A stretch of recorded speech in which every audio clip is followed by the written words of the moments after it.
Este podcast se presenta con el patrocinio de Tecnoglass, el poder de la calidad. Tecnoglass es la compañía líder en la manufactura y comercialización de vidrios, ventanas y fachadas para el mercado de la construcción en Estados Unidos y el mundo. Para mayor información, visite nuestra página web www.tecnoglass.com.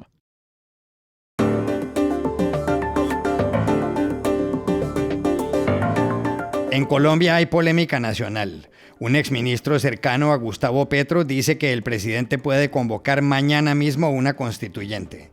Otros líderes, como Juan Manuel Santos, dicen que no. ¿Quién tiene la razón? En Estados Unidos sigue creciendo la lista de los posibles candidatos a la vicepresidencia de Donald Trump. The New York Times acaba de lanzar un nuevo nombre, y es fuerte, el de Tom Cotton. ¿De quién se trata?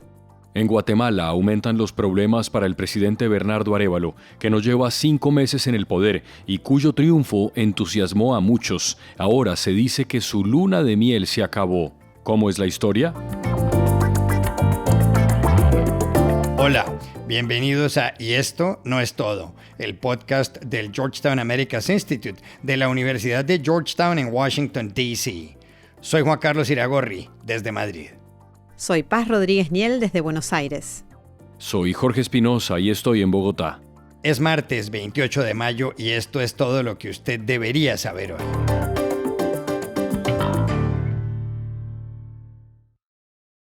En Colombia hay una gran polémica sobre si se puede o no convocar una asamblea constituyente. Los partidarios de que se haga quieren reformar la Constitución de 1991, que fue redactada por todas las fuerzas políticas, algo que jamás había ocurrido en ese país de tantos conflictos. La polémica se produce cuando hay investigaciones vinculadas al presidente Gustavo Petro. Una por supuestos pagos con dineros oficiales a congresistas para que aprobaran reformas del gobierno. Otra por la posible financiación ilegal de la campaña de Petro. ¿Cómo es la historia, Jorge?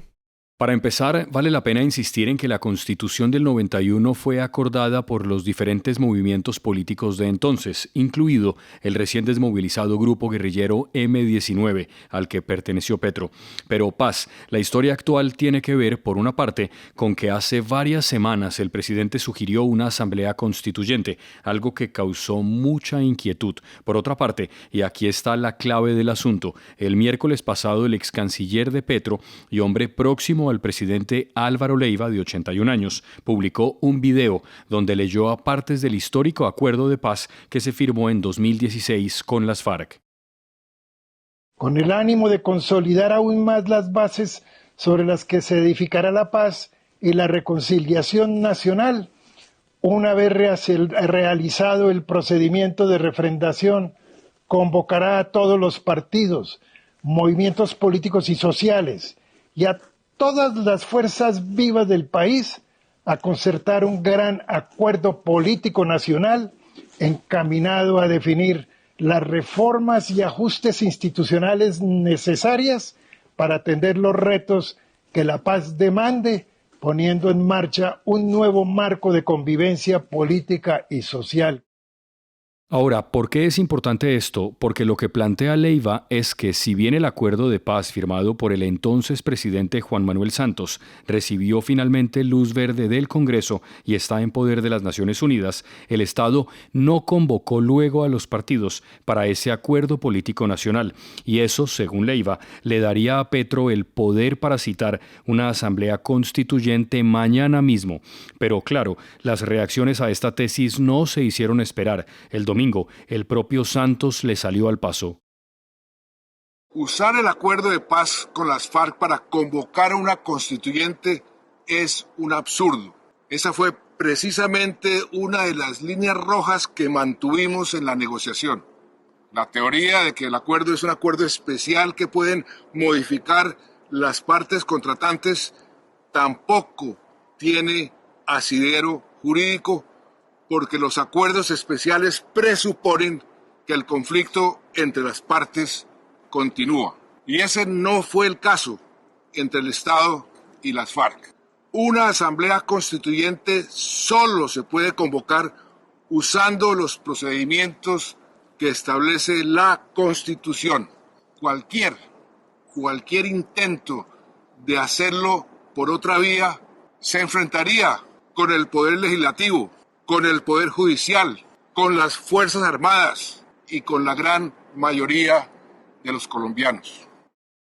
Las declaraciones de Santos y de Leiva configuran la controversia. Para rematar, Petro publicó ayer un mensaje confuso en su cuenta de X antes Twitter, en el que dijo que, si el Congreso no convoca una constituyente, podrá hacerlo el pueblo. Pero varios académicos decían ayer aquí que el acuerdo de paz con las FARC de hace 8 años no fue un cheque en blanco al gobierno para que cambie la Constitución. Gracias, Jorge. De todas formas, para saber si el gobierno del presidente Gustavo Petro puede convocar una asamblea de ese tipo en Colombia, llamamos ayer a Bogotá a uno de los más renombrados especialistas en derecho constitucional, Juan Manuel Charri. No se puede por muchas razones. La primera, porque el acuerdo final que celebró el gobierno con la FARC no lo establece, no lo dice expresamente. Es más, ese acuerdo necesitó de varios actos de reforma a la Constitución expedidos por el Congreso para su implementación. La segunda, porque las partes que firmaron el acuerdo, gobierno y grupo guerrillero, no tienen capacidad para negociar una reforma constitucional ni una convocatoria a una asamblea constituyente. Particularmente el gobierno no tiene esa competencia. La tercera, la Constitución es muy clara en cómo se reforma la Constitución, por acto legislativo, que es una especie de ley con trámite reforzado, por referéndum, que requiere la participación al menos del 25% de los que tienen capacidad para votar. En Colombia solo se ha logrado un referéndum muy parcialmente, y en el gobierno de Álvaro Uribe, con su mejor imagen y mayor popularidad, solo logró que se aprobara una de las 13 preguntas, de manera que es difícil. Y tercero, por asamblea constituyente, que requiere una ley de mayorías absolutas, va a controlar la Corte Constitucional, requiere la participación de la tercera parte del censo electoral. Es un procedimiento largo y engorroso que el gobierno no quiere transitar. Y todo esto, Juan Carlos, se da en un contexto de escándalos alrededor del gobierno que incluso provienen de su propio equipo. Escándalos relativos a la financiación de la campaña, escándalos relativos a sobornos que presuntamente se habían dado al presidente de la Cámara y el Senado. De manera que yo veo esto más como una cortina de humo para distraer la atención de esos escándalos y de la investigación de violación de topes electorales que, de comprobarse, harían que perdiera el cargo el presidente de la República y la vicepresidenta.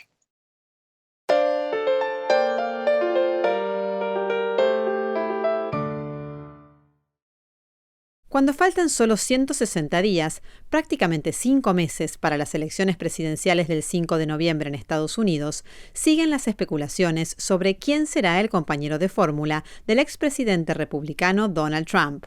Aunque la lista es cada vez más larga, en las últimas horas el diario The New York Times centró su atención en un personaje nuevo. Se trata del senador Tom Cotton, que ha dado recientemente opiniones sobre el futuro de la Casa Blanca y los conflictos mundiales. En la Fox, Cotton dijo que si Estados Unidos quiere paz y estabilidad, necesita ser fuerte. Recordó que Vladimir Putin invadió Ucrania con Barack Obama y Joe Biden en Washington y no con Trump, y añadió que con los dos primeros en la Casa Blanca hubo guerras en Oriente Medio. We want peace, security, and stability around the world. We do not want war. But to make sure we have that peace and stability, we have to be prepared for war. We have to be strong. Take the case of Ukraine again. It seems that Vladimir Putin only invades Ukraine when Democrats are president, Barack Obama and Joe Biden. He did not do that when Donald Trump was president. Look in the Middle East. Again, we had peace, stability, and security with literal peace agreements between Israel and some of its Arab neighbors under President Trump. Under Barack Obama and Joe Biden, we've had war raging throughout the regions. Pero, ¿quién es exactamente Tom Cotton, que podría convertirse en el candidato a la vicepresidencia de Donald Trump, que según las encuestas podría ganarle por poco a Joe Biden? Llamamos ayer a Washington a la periodista y analista política Dori Toribio. Juan Carlos, Tom Cotton, de 47 años, es desde hace una década senador por el estado de Arkansas y justo antes fue congresista por ese mismo estado. Llegó a la Cámara de Representantes con 35 años como uno de los legisladores más jóvenes y aquí en Washington es bastante conocido dentro de los círculos políticos como una de las figuras conservadoras en ascenso y es un invitado frecuente en entrevistas y análisis en los medios estadounidenses. Cotton estudió Derecho en la Universidad de Harvard y después se alistó en el ejército. Sirvió en las guerras de Irak y de Afganistán y recibió varias condecoraciones por sus 8 años de carrera militar que dejó en 2013, cuando entró en política. Según los medios, Trump valora que Cotton sea veterano de guerra y su trayectoria académica y mediática, pero además el expresidente estaría buscando a un candidato que tenga experiencia electoral, que sepa ya cómo funciona una campaña y que no tenga un perfil polémico. Así que en esto encajaría Tom Cotton, que ganó la reelección como senador en 2020 con una gran mayoría de votos en Arkansas, un estado muy conservador y que incluso llegó a barajar seriamente lanzarse a las elecciones presidenciales de este año, pero finalmente lo descartó y anunció su apoyo a Trump antes de que comenzaran las primarias republicanas en enero, con los caucus de Iowa. Desde entonces su nombre ha sido mencionado como potencial candidato a la vicepresidencia de Trump y ahora, según The New York Times, podría estar entre los primeros puestos de esa lista. Pero es importante recordar que Trump tiene decenas de nombres en la lista de posibles candidatos y los favoritos van cambiando cada poco tiempo. Él mismo ha confirmado que tiene en mente a otros senadores como J.D. Vance, de Ohio, Tim Scott, de Carolina del Sur, y Marco Rubio, de Florida. También sobre la mesa están los nombres del gobernador de Dakota del Norte, Doug Burgum, la gobernadora de Dakota del Sur, Kristi Noem, el exsecretario de Vivienda, Ben Carson, y la congresista de Nueva York, Elise Stefanik.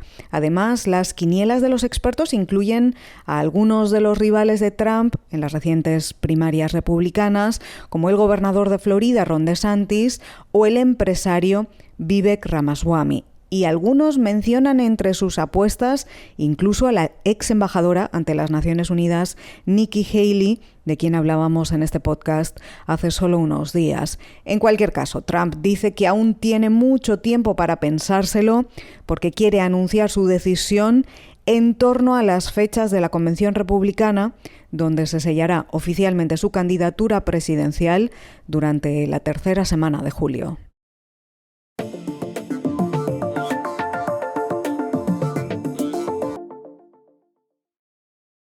Este podcast se presenta por cortesía de Movistar Empresas, el aliado que está transformando negocios en Argentina, Chile, Colombia, Ecuador, Perú, Uruguay, México y Venezuela, brindando soluciones digitales que se ajustan a cada necesidad y potenciando sus operaciones con servicios en cloud, IoT, seguridad, conectividad, Big Data y advertising.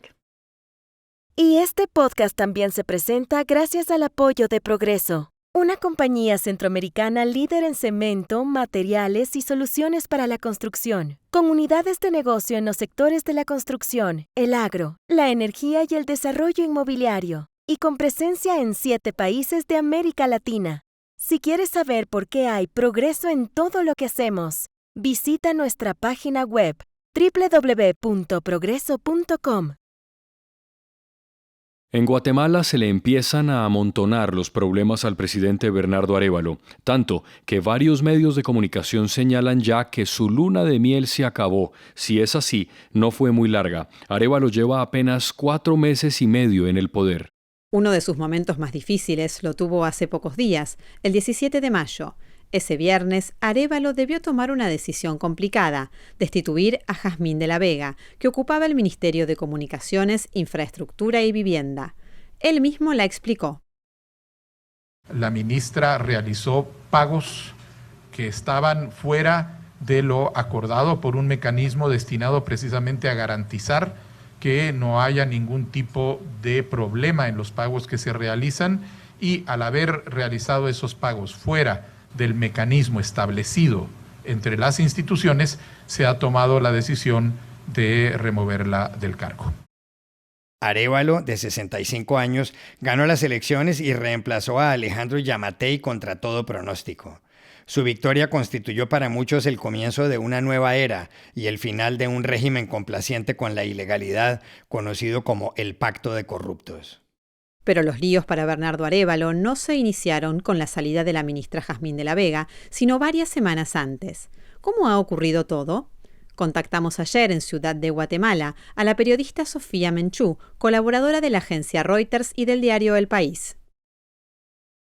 Yo creo que la luna de miel del presidente Bernardo Arévalo comenzó a terminar el 7 de abril, cuando destituyó a María José Iturbide. Ella era la ministra de Ambiente. Ese caso fue polémico luego que el medio local Vox Populi publicara una nota que contaba que su hija María Fernanda, una influencer guatemalteca, utilizaba vehículos del Estado para uso personal. Esa revelación obligó al presidente, quien acostumbra a reaccionar rápidamente a presiones en redes sociales, a removerla del cargo. El siguiente cambio significativo en el gobierno sucedió ahora en mayo. Fue hace más o menos como 2 semanas, cuando despidió a Jazmín de la Vega, quien era la ministra de Comunicaciones, Infraestructura y Vivienda. Según el presidente, fue por desobedecer sus órdenes. De la Vega fue calificada por encuestadoras como su mejor cuadro en el gabinete y además presentó decenas de denuncias contra proveedores del Estado por información anómala que encontró en su cartera. El revés de esta remoción es que la exministra salió a la semana siguiente, que fue la semana pasada, defendiéndose y arremetiendo contra Arévalo, de quien dijo estaba muy decepcionada. Las diferencias en este caso entre ellos fue el pago a proveedores. Y por último menciono el caso del bloqueo comercial de la República Popular de China a Guatemala, debido a una reprimenda diplomática. Esto luego de que Arévalo entablara una conversación virtual con el nuevo presidente taiwanés y de que enviara al canciller a la juramentación presidencial. Hay muchas cosas más pasando cada día en Guatemala y las críticas contra Arévalo creo que arrecian. Muchos de sus opositores dicen que es muy tibio en su actuar, pero por ahora estas 3 situaciones considero que son las más relevantes en Guatemala.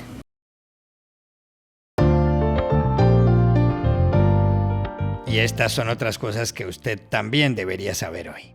En Israel, el primer ministro Benjamín Netanyahu dijo ayer en el Parlamento que el ataque de su ejército a un campo de desplazados en Rafah, en Gaza, que dejó 45 muertos y causó indignación, fue un error. En España, el presidente del gobierno, Pedro Sánchez, hará oficial hoy en Madrid el reconocimiento del Estado palestino.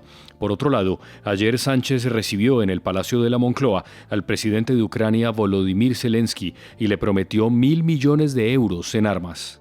El Papa Francisco acaba de hacer sobre los homosexuales unas declaraciones que contrastan con lo que expresó en su avión en 2013 cuando regresaba de Brasil a Roma. ¿Quién soy yo para juzgarles? El pasado 20 de mayo, según publicó el lunes el prestigioso diario La Repubblica de Italia, el pontífice dijo esto en una reunión con prelados italianos en referencia a la aceptación de nuevos seminaristas. C'è troppa frociaggine. Hay demasiado mariconeo. El presidente de Guyana, Irfaan Ali, dijo en las últimas horas que ve con buenos ojos que Chevron se una al consorcio encabezado por ExxonMobil, que explota la zona petrolera Stabroek en alta mar. En esa zona guyanesa hay reservas de 11.000 millones de barriles de petróleo. El proyecto vale nada menos que $150.000 millones. En octubre, Chevron compró Hess, compañía que estaba asociada con ExxonMobil en este negocio que maneja sumas astronómicas. Y aquí termina el episodio de hoy de Y esto no es todo, donde siempre habrá más. En la producción estuvo John F. Burnett. Y pueden suscribirse a este podcast en nuestro sitio web, yestonoestodo.georgetown.edu, seguirnos en nuestras cuentas de X y de Instagram, @yestonoestodo, y buscarnos en nuestro canal de YouTube. Chao, hasta la próxima.